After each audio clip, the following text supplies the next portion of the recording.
Hello, I'm Christina Greer. Welcome to this special program about the insurgent grassroots groups that are the future of the Democratic Party. In the coming hour, we'll look at how their passionate progressive activism is converting anti-Trump energy into electoral wins while bringing thousands of new candidates into the political process, many of them women and people of color, as we approach November's crucial midterm elections. We'll hear from Steve Phillips, founder of Democracy in Color, a media organization dedicated to race, politics, and the new American majority. Winnie Wong, internet activist and co-founder of The People for Bernie. Jane Kleeb, chair of Nebraska's Democratic Party and board member of Our Revolution. And Nathan Rubin, founder of Millennial Politics, which showcases candidates who support the progressive values important to many millennial voters. This joint production of Free Speech TV and the Manhattan Neighborhood Network is coming to you from El Barrio Firehouse Studio in East Harlem, New York.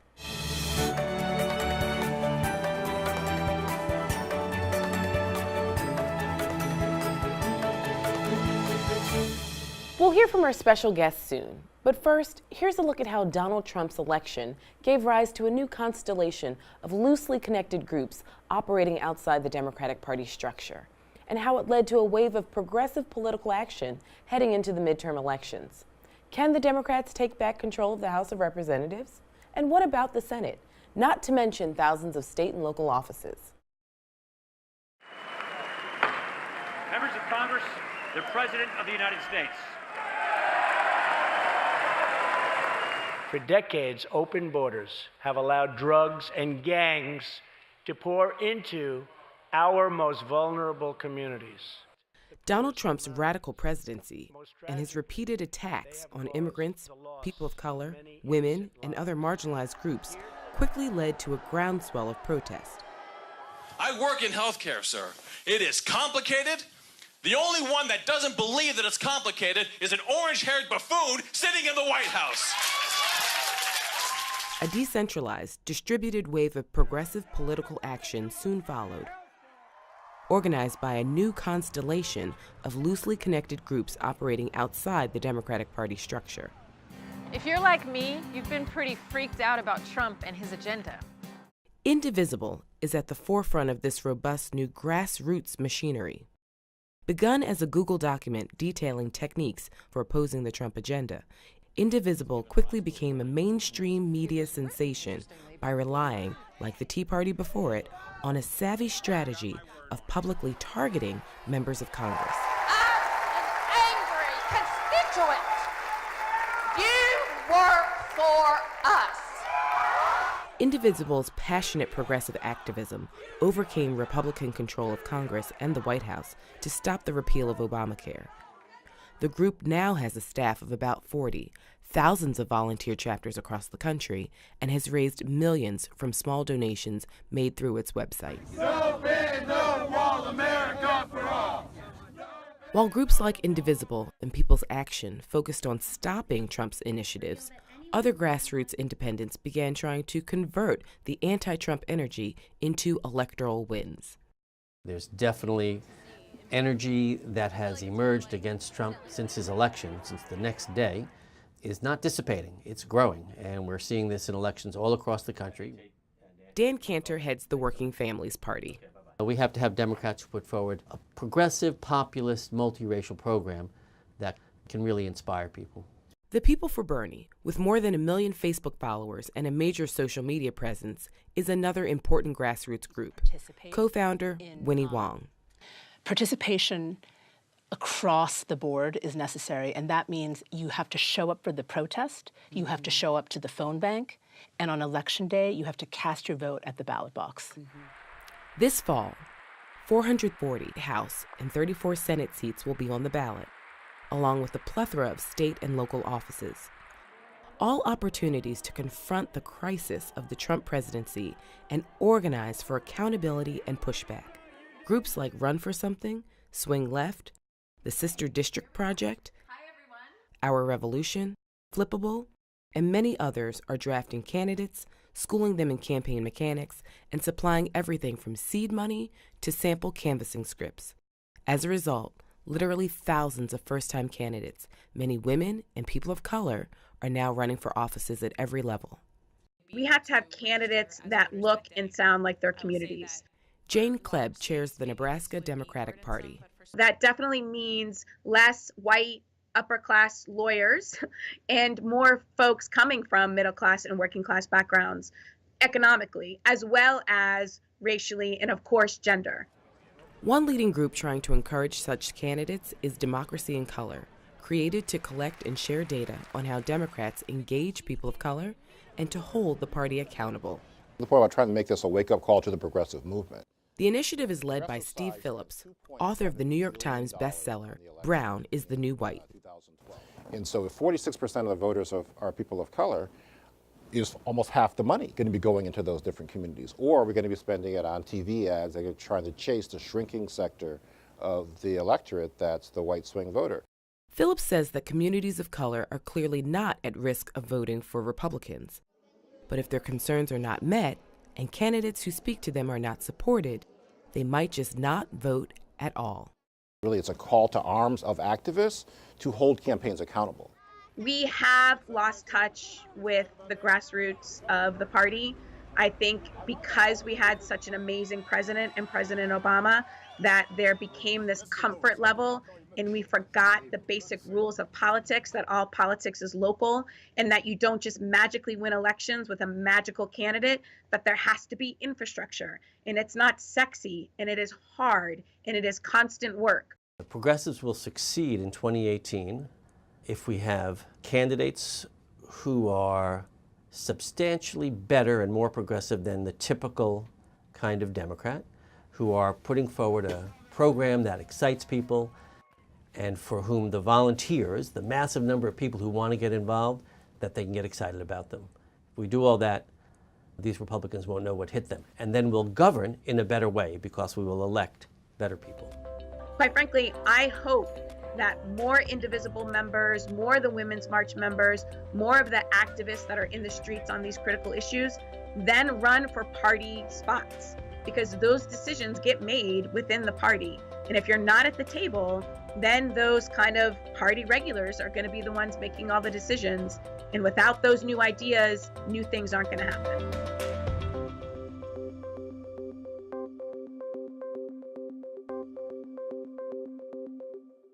Steve Phillips of Democracy in Color is also a columnist for The Nation, a contributor to the New York Times, and author of the best-selling Brown is the New White, How the Demographic Revolution Has Created a New American Majority. He spoke recently with our reporter, Sigra Trejo, at his home in the Bay Area. The theme of this program is deep grassroots, essentially looking at a cross-section of national groups that are part of a new, distributed, and decentralized upsurge in political and electoral activity. How does Democracy in Color fit into this constellation? So clearly after the election, there's been this outpouring of energy and activism, people trying to figure out what to actually do and how to be most effective in terms of fighting back. So our lane and our contribution are two primary areas. Really, it's analysis and information and inspiration as well around how the energy of the resistance can be channeled in a way to make the biggest difference. Dan Cantor calls groups such as his Working Families Party, Indivisible, Color of Change, and Democracy in Color the ascendant forces inside the Democratic Party. And he says they're trying to yank and pull and prod the Democrats in a better direction, while they still operate outside the party structure. Do you agree? There's a clear strategic tension within the Democratic Party in particular, and then within the progressive movement overall, around what is the right way to win and what are the ways to go actually about doing that. And so there is a school of thought that what has to be done is to figure out ways to appeal to those who aren't with us, to those who either voted for Trump or inclined toward Trump, et cetera. And so that tends to, unfortunately, lend itself towards distancing oneself from people of color, from issues such as immigration and criminal justice reform, to the fear of alienating that sector of the population. There's another school of thought, which is that the way to win is to expand participation and to bring more people into the process. That is the new American majority, and that's what is all we need mathematically to win. And that's where time, energy, and effort should be focused, is around trying to maximize that vote. And so that's the tension within the progressive movement and the Democratic Party, is where do you focus your resources and energy? Whose issues do you champion? Whose issues do you distance yourself from, et cetera? And so I do feel that there is a constellation of progressive organizations who are trying to stand for a strong progressive message and increase voter participation. And that is the much more viable and proven way to actually win elections. While groups like Indivisible and People's Action focused on stopping Trump initiatives, other grassroots independents like Democracy in Color began to try to convert the anti-Trump energy into electoral wins. Can you give us some specifics on how you fit in or don't with such election and candidate-centered organizations? So we've really tried to work in partnership with organizations who are increasing voter turnout as the way to win, and who are doing the voter turnout work by trying to unleash the energy of the communities who've been oppressed within this country and who are yearning for justice and equality. In that process, those organizations have been able to get more voters out and to be able to actually win elections. And so our role as a media platform and as a communication vehicle is to elevate and empower the people and groups in the right places that are necessary to take the country back. With all of that in mind, it brings up one essential question. Why is it important to have candidates that look and sound like the communities they represent? So you have this profound inequality, which plays itself out in housing and education, in just people's hopes and aspirations and quality of life. So people who come from these communities, which are treated unequally and sit unequally in this country, want things to be different. And they want leaders to understand their situation, who can resonate with the things that they actually feel and experience on a day-to-day level, and who will become champions for addressing the inequality that they face. The people most likely to share that perspective and point of view are people who come from that community. And so that's why you have generally higher turnout from these communities for candidates who come from those communities. And so it's not a surprising reality, but it's a real one. Literally thousands of first-time candidates, many of them women and people of color, are running for offices at every level. How can they best be supported by progressives?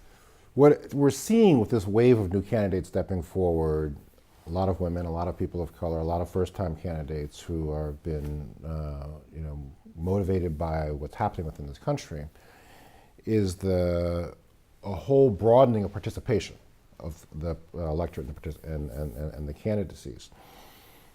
The barrier, particularly that women and people of color face, is being able to get sufficient resources to run a campaign that can actually win. The work involved of organizing a campaign, building support, contacting your voters, communicating with them, putting together materials, etc.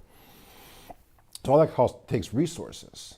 And we live in a country where there is a profound economic racial wealth gap, and where there's a profound gender pay gap. And so the candidates who have the easiest access to resources tend to be the better off white male candidates. That playing field could be leveled by the progressive movement. Are they going to respond to a dark-skinned black woman running for governor of Georgia, such as Stacey Abrams? Are they going to respond to Spanish-speaking Latino David Garcia running for governor of Arizona? That's the challenge of this moment. I have no doubt that this country that can have in January of 2019 a Governor Jealous in Maryland, a Governor Gillum in Florida, a Governor Abrams in Georgia, and a Governor Garcia in Arizona, if they can get the resources. The numbers are there, the math has shown that they can actually win. Will the progressive community respond with the level of resources necessary for them to be able to win those races? So you also say that you're trying to make this a wake-up call to the progressive movement and making a call to arms of activists to hold campaigns accountable. Do you think progressives have a race problem? Progressives in the United States of America have a race problem because they're in the United States of America. And so this is a country which was stolen from the Native Americans, which the Southwest was taken through violence and bloodshed from the Southwest, and whose wealth was built on the backs of black labor from Africa. So this country has a race problem.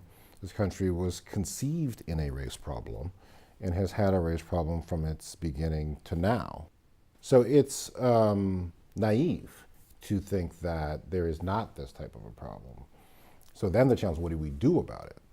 And so then it's a question of the progressive movement, and a challenge to the progressive movement is can and will it move the level of resources to the right places, and then will it elevate the right leaders into positions of controlling significant budgets so that those budgets can be allocated in ways which are aligned with the demographic trends within this country.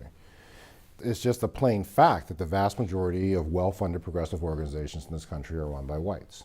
It's an indisputed fact that the people controlling the allocation of hundreds of millions of dollars of Democratic Party spending, by and large, are white.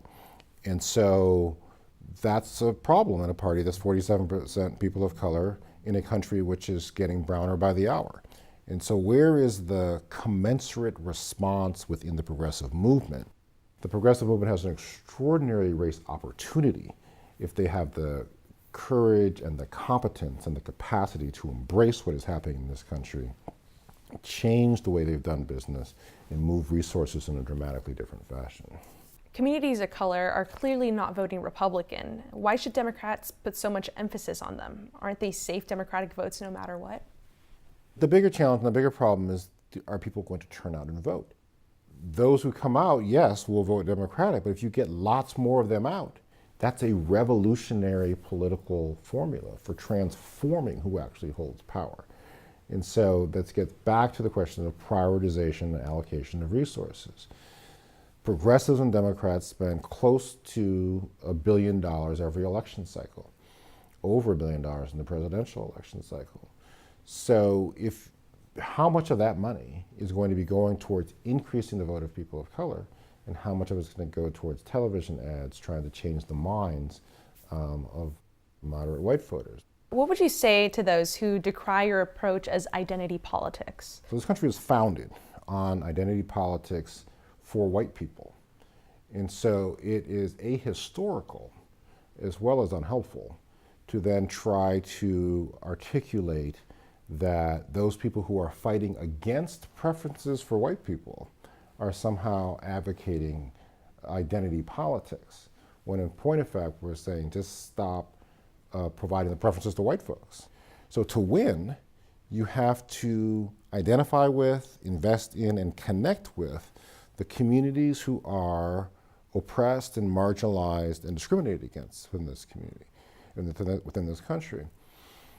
The good news is that those communities are now so large that if you do identify with and invest in them, and the good news is that there is a significant, meaningful minority of whites who believe in justice and equality for everybody, that's the majority of people within the country.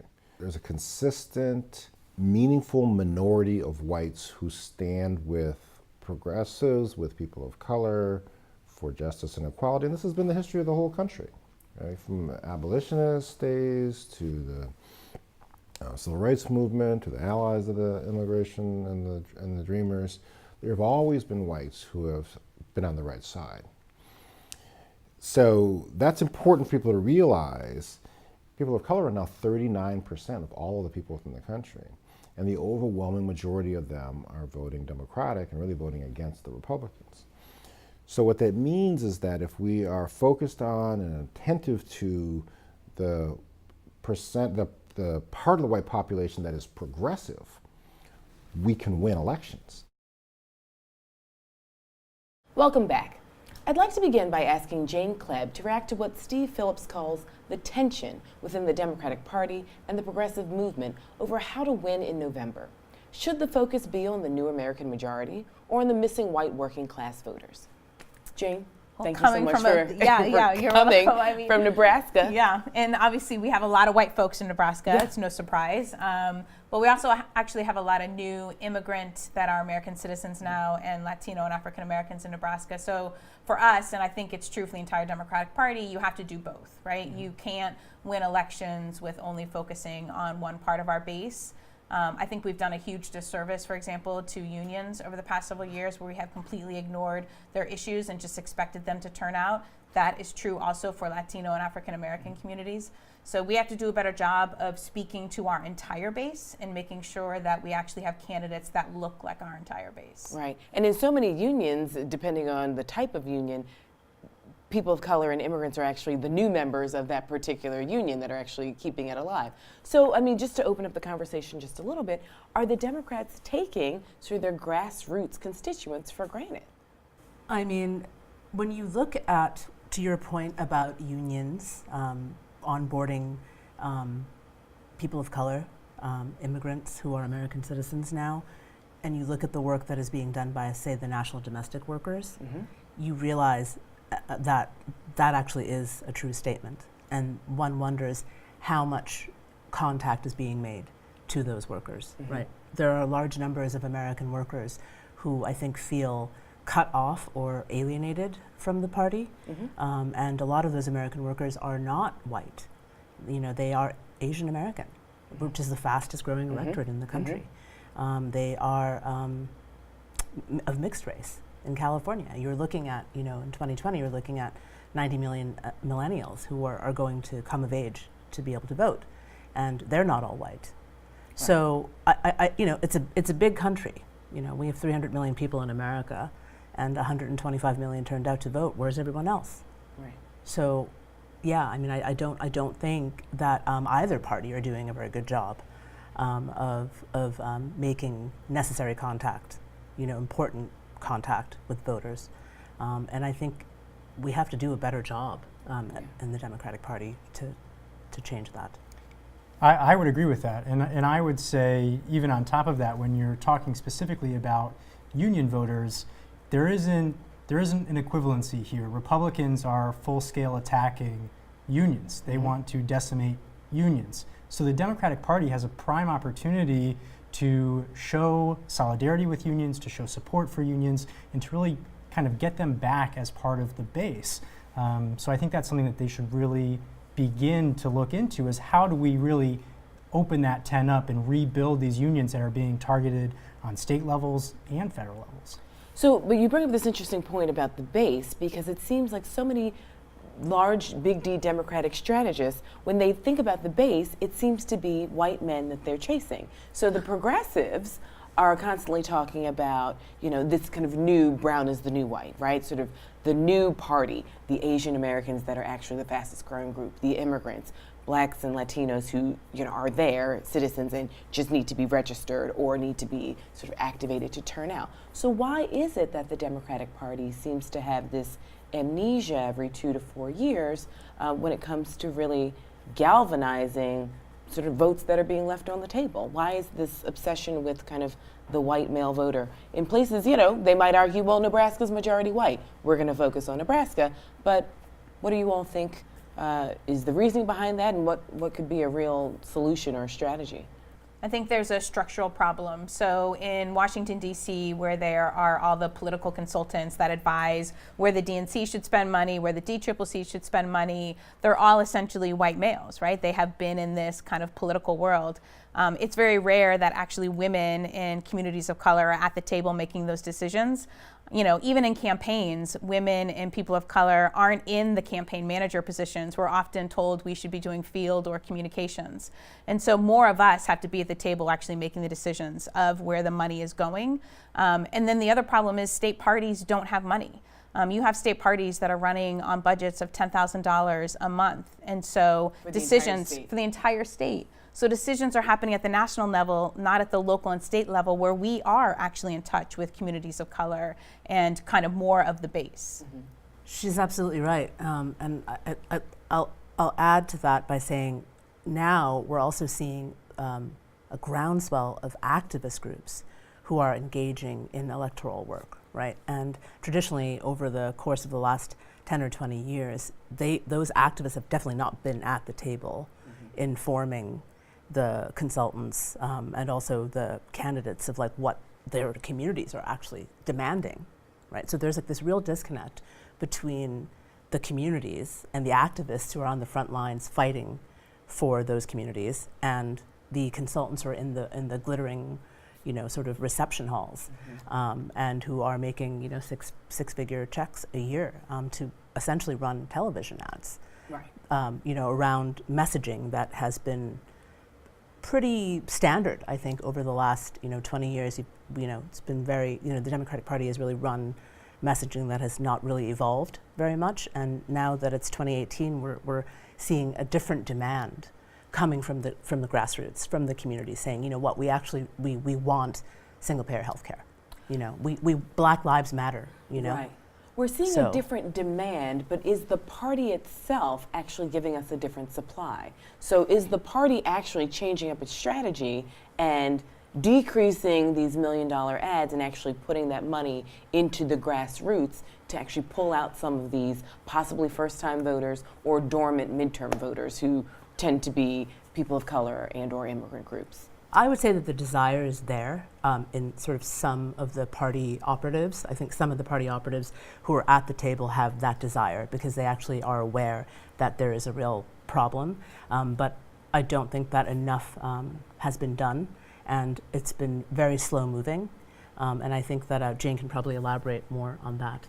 But there is a desire there, and I think that's good, but it's not moving fast enough. Yeah, and it's definitely beginning to change. And so Deputy Chair Representative Ellison at the DNC is certainly inside the building pushing for more resources to go to the grassroots and to go to state parties that can then support the grassroots. But I will say that the DNC is also not kind of, drowning in a lot of money. A lot of the donors have a lot of fatigue from the last election cycle and quite honestly from years of losing over 1,000 elections at the state level. So while we held, President Obama at the federal level, we were losing tons of offices at the state and local level because we don't invest in the grassroots. And one of the issues is let's just be honest, we turned our backs on unions, right? We had the opportunity to do card check, which would have made it much easier for unions to organize. And we held both Congress and the Senate and the White House, and we did nothing. You could say the same for climate change and for clean water and other racial justice issues. So when the grassroots pushes back on the party, I hear that, and you have to own that as a party. And now we have to decide, okay, so now what are we doing? Will it be enough by November of 2018, especially since we're starting to see the grassroots rise up in primaries across the country, and depending on what state you live in, April, May, and June, and even September might be a little tense for sort of some long-term Democrats because you do see grassroots activists trying to grab these reins a little faster than maybe the party's expecting. So I am cautiously optimistic, and I say that because you mentioned millennials earlier. 83, 85, 90 million millennial voters are now eligible to vote. We're the largest voting bloc in American history. Mm-hmm. And when you look at a target demographic that hasn't participated in a way that they should have in the past, these folks should be at least a core target when you're trying to activate new voters. Right. In the 2016 election, millennials turned out about 45%. If you can just get that up to 55% voter turnout, that's a lot of seats that are flipped right there. So target college campuses and swing districts. There are a lot of organizations that are popping up that are doing that work on the ground. So I am cautiously optimistic that despite some of these larger Democratic Party conflicts, if you will be an energy on the ground that says, hey, 2018 is important and we're going to turn out. I'm going to follow up with you right after the break. Thank you all. We'll be back in a moment with more discussion of the deep grassroots, groups now reshaping the Democratic Party. I'm Christina Greer. Please stay with us. Welcome back to this joint production of Free Speech TV and the Manhattan Neighborhood Network, coming to you from El Barrio Firehouse Studio here in East Harlem, New York. Nathan Rubin, what issues and values do you think resonate most with millennial voters, and what specifically is your group doing to promote them? So I think millennials really care about a number of issues. When you look at what the progressive platform is, those are values that resonate with millennials as a generation. When you think about climate change, it's real, it's happening, we need to do something about it. When you think about criminal justice reform, the drug war failed. We need to end mass incarceration and move on and find ways to better our system. When you look at LGBTQ civil rights, those are civil rights. We need to protect them. We need to advance them. When you look at women's reproductive rights, those things need protection, and they're all under attack from the right And the Democrats have a real opportunity to take the lead and show the millennial generation that they care about these values that millennials believe in. So my group, Millennial Politics, we're a digital media company, and we showcase and shine a spotlight on the progressive candidates that are doing this work, the progressive organizations that are leading on these issues, and then we try to just push out content online, whether that's on our podcasts, social media, live stream interviews, as a way to help frame the narrative in a way that advances these progressive ideas.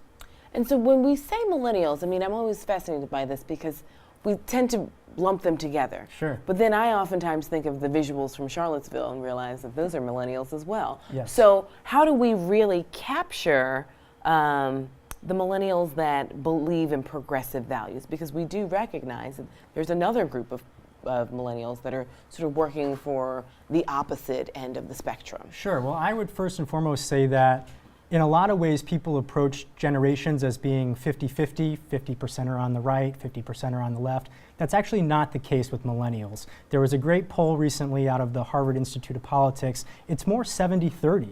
70% of millennials identify and want a Democratic Congress in 2018. The Trump administration and the hard turn right that the Republican Party has taken has really driven a lot of millennials away from their party. And I think the Democrats need to start catering to the values millennials believe in. So, I mean, how do you all think that the Democrats could do better and should do better catering to millennials, especially in a midterm election year?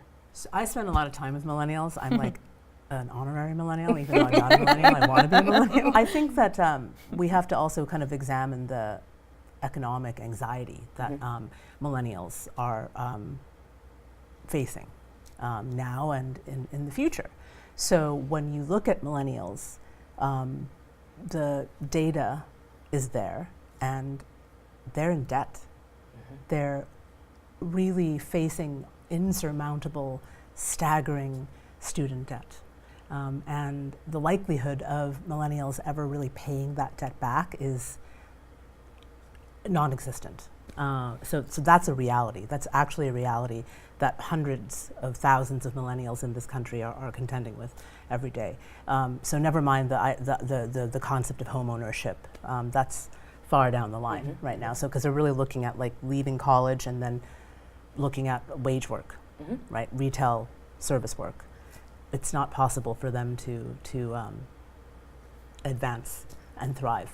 So it's troubling, and I think that, like, you know, in 2016, the Democratic Party passed a fairly progressive platform. Of course, the grassroots on the outside were really pushing an even more progressive agenda, which is, you know, student loan forgiveness. So I think that, like, the party needs to start thinking about, like, what that looks like and what that really means. And I think that, again, Jane will be able to elaborate more. Yeah, so the, you know, parties actually have the ability in the primary process to allow independents to vote in the Democratic primary. So that's not a federal law, that's a state-by-state law, and it's a party rule. So the Nebraska Democratic Party this year is allowing independents to vote in our Democratic primary. We're doing that specifically for communities of color outreach and for young people, because we know that they're tending to kind of vote and register as independents. We also know that the research tells us if somebody votes for a party 3 times in a row, they become a party voter for life. So we want independents in our party, and then we want them obviously to feel proud as Democrats and then re-register as Democrats and be a party voter for life. We're also running peer-to-peer programs. We know to turn out young people, other young people have to be talking to them. So we're training block captains that are assigned 50 kind of college doors and 50 kind of in working family communities where they're assigned 50 doors and they're knocking on those 3 times during the 2018 election. So, you know, you have to actually put in programs to turn out the youth vote. You also have to do media, which you talked about, but the kind of actual communication and saying we actually respect you, even if you're an independent young person, the Democratic Party welcomes you, the Republican Party does not. Those are the things that we have to do. So as someone who works with millennials almost on a daily basis, you know, and I hear their anxieties definitely about student loans, about the job prospects or lack thereof. They're concerned about their parents' job prospects as well as companies, you know, close down.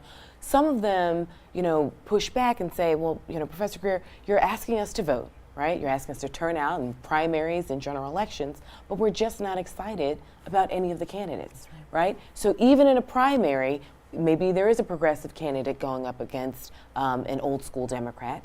That's in certain places, but in a lot of places, these aren't even competitive primaries. So you have someone who's been entrenched in big D Democratic politics, sometimes for decades. The primary is pretty much non-existent, and they're in a single party district, so the general is pretty much non-existent either. What do you all tell millennials who feel like you keep encouraging us to go out and vote, but who am I voting for, right? In a lot of places across the country, I'm not excited about who's on the ballot.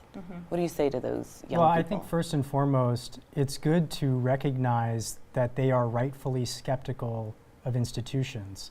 Millennials, myself included, we kind of came of age in a post 9/11, in the middle of the financial crisis, in a time when big institutions were really letting us down. You mentioned student loan reform. That's a huge topic. And when you think about how the government has really been using students as profit centers for decades, I mean, when you look at the interest rates that are on some of these student loans, it's outrageous. And I think that we need to just kind of start to meet people where they are and say, you're rightfully skeptical of the Democratic Party, and we understand why you feel that way, but we need you to get involved and not just vote in a primary. Think about running if it's something that you're interested in, and find a way to make a difference on a local level, because right now in the Trump era, what we're seeing with that groundswell of groups coming up is that everyone has a part to play, and we should all be in it together. No, so I want to go back to what I often tell my students, right? Think about running, especially my female students. I always try and encourage them to run. But I always remind them as well that Barack and Michelle Obama paid off their school loans a year before he ran for the presidency. So a lot of really talented young people are saying, I'd love to run, but I'm broke, right? Not only am I broke, but I'm also in debt. What do you all then tell young people? Because, you know, there's a reason why we see a disproportionate number of lawyers and businessmen running for office, because they not only have the personal money, but they actually have the networks of people with a lot of money to come in. What do you all tell young people who are interested but financially just not in the realm to do so just yet? So, I mean, in Nebraska, our state legislators make $12,000 a year. Okay, so you can imagine who has the ability to not only run for office, which is expensive also, but then actually serve in office. There's other pieces, I think, to our democracy other than voting and for running for office, and that's keeping those politicians accountable. So I often tell, you know, I have a 17-year-old, and when her friends come over, we talk about the elections and, you know, their choices in voting when they turn 18. And I remind them that if they choose to sit home, other people are making decisions about their body, other people are making decisions about our environment, and that it's our responsibility to show up at the polls, even if they are boring candidates, because that then gives us an ability to go and talk to them, right? So when you help elect somebody, you get to go into their office and say, I turned out not only myself, but I turned out my friends, and these are the things that we're expecting you to do as an elected official. And this is why the power of protest and demonstration and marching is so important. It is a tactic and for people to stay engaged in the political process. And so what we're seeing, you know, in the grassroots and in the social movements is we're seeing, you know, continuous activity in the Women's March, continuous activity in the Dreamer Flight, continuous activity in BLM, right? It isn't stopping, and they're meeting.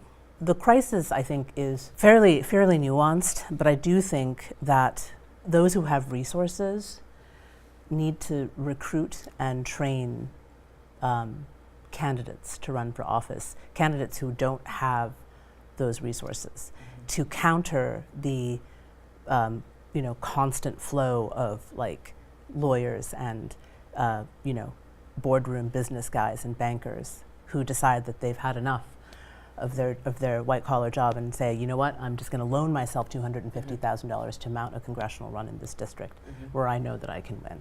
Right. You know, that's not okay. That really has to change. So I mean, it's a big problem. You know, we have to get corporate money out of politics. We know this. We have to end Citizens United. But in the meantime, those inside the structure of the Democratic Party with resources need to start allocating those resources better to groups who are doing this very important work. And some of those groups, I think, were listed in the opening credits. I called it the Oprah effect. When everyone's talking about Oprah should run, it was like, let's slow down. Maybe we need Oprah's money to run for us, right? That would actually be a little more helpful. But Nathan, it looked like you were going to say yeah, something? so I wanted to echo what you were saying, but also say, yes, it's a big problem that needs to be addressed, but I think the solution is underway.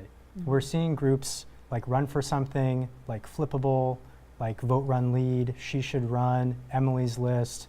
I mean, Higher Heights. Higher Heights, the list goes on, Collective PAC, the list goes on. People are trying to seek out and train and run candidates that are people of color, that are women, and I think— Or women of color. Or women of color. Don't forget about that group too. Not mutually exclusive by any Right. means, you're absolutely right. But what I want to say is that work is being done, and it's really targeting the younger generation. So when you look at millennials across the board, they're diverse, they're well educated, they are waking up if they're not active already, because ultimately we have the most to lose in a situation where Congress is older, whiter, wealthier than ever before, and something is going to change, and it is changing in front of us. Well, you said something that I've been thinking about quite a bit, which is the well-educated piece. Where are the Democrats in targeting people who aren't as well-educated and trying to pull them into the fold with registration and also voter participation? I don't think that they're there, to be honest. I want to be very frank here. I think that if the state parties were given the resources that they need, that they desperately need, then they would be able to do better work, state by state. But as such, that is not happening. And so you have, I mean, there's no, it's just impossible for me to imagine a consultant from DC thinking about ways to engage like the Asian American community in Flushing.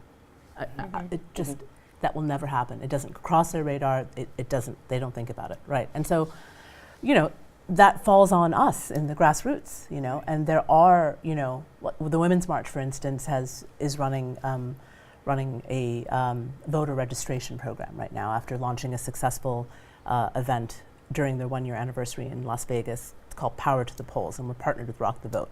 And so the goal is to register 1 million new voters, and we're doing pretty well. You know, there are other organizations that are launching similar efforts, but again, it isn't coordinated.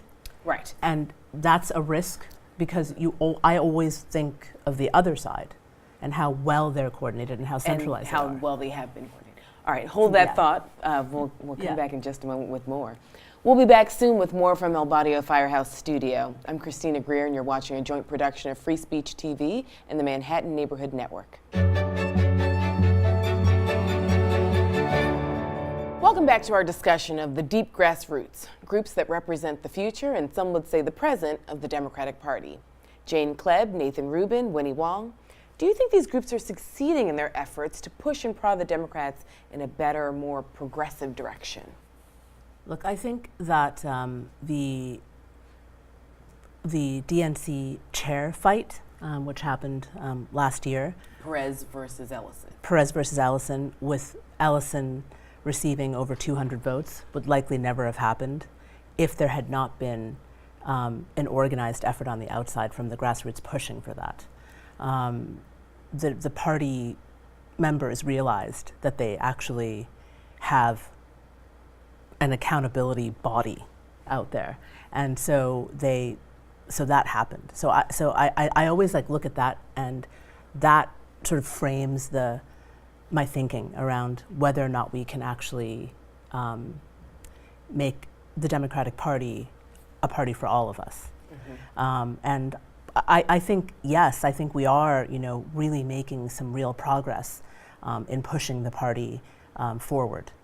But I feel like oftentimes if we take 3 steps forward, some bad actor will make us take 10 steps back. And that's been evidenced with some of the news from this week, from the D trip, acting completely unprofessionally, and sending out memos and saying, look, you shouldn't talk about gun control. This is not the moment to politicize it.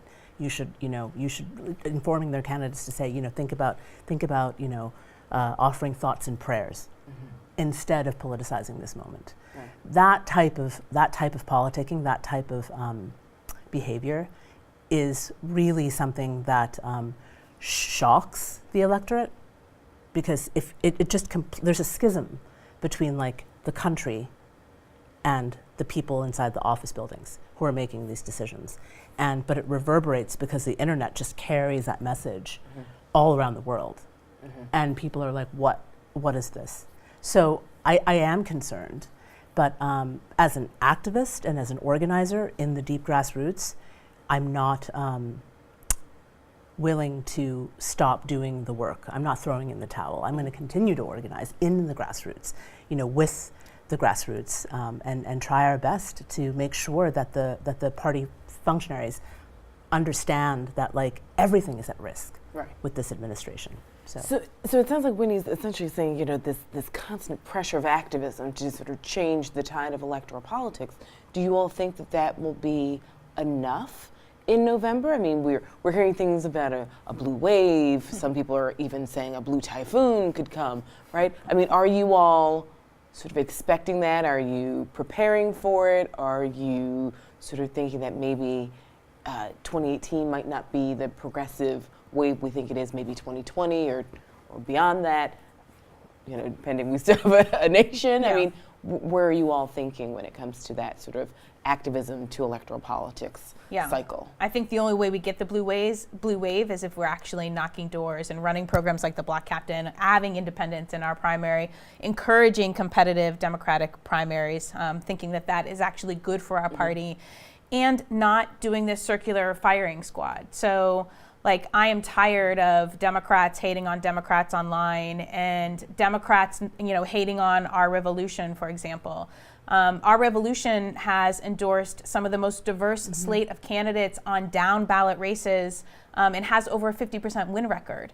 And so the way that we will have a blue wave is if the grassroots groups are working hand in hand with the Democratic Party and that they're pushing each other, that they're actually pushing each other to both be better. Because the grassroots groups can't win elections without the Democratic Party, and the Democratic Party can't win elections without the grassroots.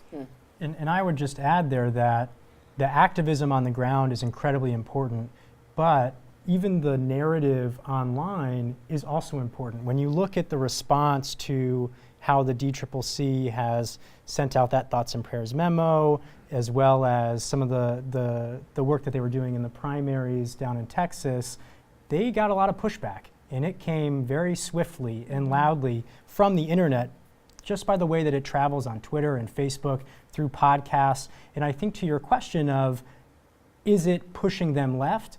I don't know if it's pushing them left, but I definitely think it's making them reevaluate how they're approaching these issues. I also don't think of like the DCCC as anything other than like a signifier. It's like a repository for like money that they then dole out to consultants. So that is how I see the DCCC. It's literally just, they send out an email and they say, express donate $3.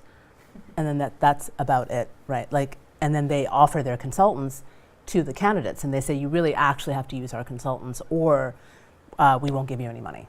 And that has failed. That particular strategy is exactly the reason why the Democratic Party has lost 1,000 seats over the past 10 years. Right. And now what I do believe will happen is the campaigns that have staffed up with organizers will win. And there are a few of them that I could name right now, and I know this because I've actually personally helped to staff those campaigns with good organizers who are putting together important organizing programs so that volunteers and field people will do that important voter contact that is necessary for you to win. You have to do that persuasion at the door. Right. You have to do that persuasion on the phone. You have to do all of that. It's very hard work. It isn't TV ads that like win a race. It's actually going to town halls, meeting with like your future constituents, door knocking, phone banking, peer-to-peer texting. That's what is going to like help a candidate across the finish line. What you all are saying, though, seems like strategic common sense. But we also know that this is not necessarily what the party is doing. So if we think back to, say, Alabama, right? The Democrats flooded Alabama with money, but they went with the TV ads. They didn't go door knocking. It was independent activist groups Black women, other groups that raised money on the side, that knocked on doors, that had block captains, that got young people involved. So Doug Jones wins over Roy Moore. So it seems as though the Democratic Party and the DCCC and the DNC keep going back to the well. And so I guess my question is, if we know this is happening and we have activists that are working hard, but it seems as though they're kind of working hopefully in congruence with the Democratic Party, but it also seems like they're working side by side on two totally different tracks. Will that be enough then by 2018 to have substantive change for the Democratic Party? So I definitely think we're going to have substantive winning of elections. It's not yet enough to change the Democratic Party. Now, will those wins be because of an anti-Trump vote or a pro-Democratic vote? Which are two totally different things. Which are two different things, but I actually think it'll be a combination of the both. But then I also think for 2020, it's going to take people like us here actually working inside state parties, working inside the DNC, because we can't just be pushing from the outside. We have to be pushing from the inside as well. I will tell you, with the DCCC and with the DNC, I go in there and tell them, this is what I want resources spent on. I want to hire a constituency director that's going to be doing work with new immigrants, African Americans, and Latinos. All state chairs can do that and can push on how money is spent in their states. Not enough of us do it, and quite frankly, not enough activist chairs are in these roles, right? I'm a grassroots activist who ran to become chair, and we need more of us inside those institutions making those decisions. So someone watching the show who sort of wants to be more engaged or who already is engaged in their community, how do they sort of translate that into electoral politics? Yeah. You know, so because they don't necessarily want to be a candidate, but how do they sort of get involved in kind of what seems as though these jobs that are behind the curtain? I would say first and foremost, get involved with your local Democratic Party, but at the same time, check out your local indivisible group and see if you can go to events of both groups and kind of work on the inside and the outside, because that way you're working within the system, but you're also building that network of people that may be skeptical of the Democratic Party, and then you can kind of be that bridge there between the two. He's right. I mean, I think that like the Bernie Sanders inside-outside strategy is very effective. Two of the people are sitting here in the audience. I'm very much on the outside. People for Bernie is an outside group, but I work very closely with people on the inside, including Our Revolution and even the senator himself. And you know, we have over the course of the last year really pushed to advance issues like Medicare for all, right? Which is now, there's no compromise there, right? It's a litmus test. So single payer healthcare is a litmus test for the party. You know, to Jane's point earlier, the down ballot work being done by Our Revolution is extremely important. You know, there are now over 500 local chapters of Our Revolution that you could join all around the country. So I would encourage viewers to find an Our Revolution chapter they can join. Our Revolution isn't about Bernie Sanders. Our Revolution is about our democracy. You know, so it's important to remember that. I always think of that. I don't think of Our Revolution as Bernie Sanders. Bernie Sanders is Bernie Sanders. We love him. He's great. He's doing his job as a United States Senator. Our Revolution is trying to elect people from communities to represent those communities in school boards, right? In city council seats, in mayoral seats. And so join an Our Revolution local chapter and really do the research for yourself. You know, give $27 to Swing Left if you're in a district that you know that they're doing, you know, good work in. There are options, and our hope, I think, in the grassroots is to not blow it all up.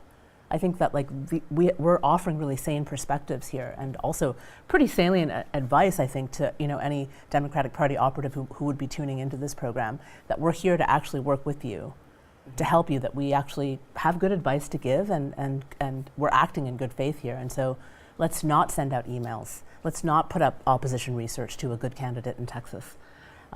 Let's not do those types of things, because the media has no loyalty to the Democratic Party. They're reporters. They're going to report what they see. You know? Right. So it's like, has the DCCC ever received so much coverage in history as they have in the last week, where you have The Guardian and you have Washington Post and you have Intercept and you have all these, you know, big media brands reporting on absolute just nonsense, shenanigans really, right? And then the rest of the country sees it and they're just like, forget the Democratic Party, you know, and that's not good. We have to stop that. I hope they're listening. Let's hope. Okay, so we're almost out of time, but are there any particular issues that you all think should be at the forefront of any Democrat who calls himself a progressive?